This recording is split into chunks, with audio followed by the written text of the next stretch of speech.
स्वागत है आपका हिंदी स्टोरी HS13 नेट पर क्लास 10वीं इंग्लिश के पहले चैप्टर ई अ लेटर टू गॉड्स को आसान और मजेदार तरीके से समझेंगे।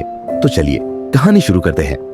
एक छोटे से गांव में जहां चारों तरफ हरियाली और मकई के लहलहाते खेत थे, वहां रहता था लैंचो, एक ईमानदार किसान। उसकी पूरी जिंदगी उसकी फसल पर निर्भर थी। उस दिन आसमान में काले बादल छा गए। लैंचो ने आसमान की तरफ देखा और खुश होकर बोला, अगर बारिश हो गई तो इस बार फसल शानदार होगी। थोड़ी देर बाद बारिश शुरू हुई। लैंचो को ऐसा लगा जैसे आसमान से पैसे बरस रहे हो। उसने कहा, बड़ी बूंदें 10 सेंट की है और छोटी बूंदें 5 सेंट की।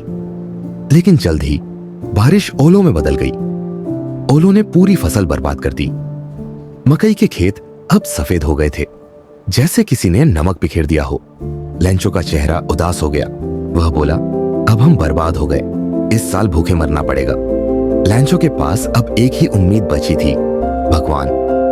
उसने भगवान को पत्र लिखते हुए लिखा, हे भगवान, मेरी फसल बर्बाद हो गई है। मुझे 100 पैसों की जरूरत है ताकि मैं अपनी फसल फिर से उगा सकूं। कृपया मदद करें।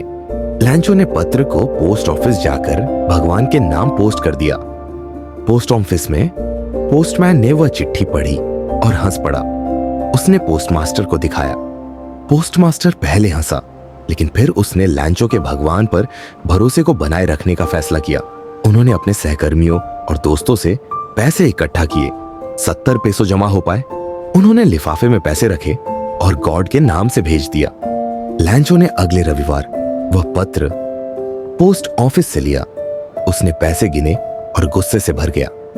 उसने तुरंत एक और पत्र लिखा, भगवान, मुझे सिर्फ 70 पैसे मिले, बाकी के 30 पैसे भेजे, लेकिन इस बार पोस्ट ऑफिस के लोगों के जरिए मत भेजना, ये चोर है। अगर आपको ये कहानी पसंद आई हो तो हिंदू स्टोरी HS13 चैनल को सब्सक्राइब करें और ऐसे ही मजेदार वीडियो के लिए जुड़े रहे। धन्यवाद।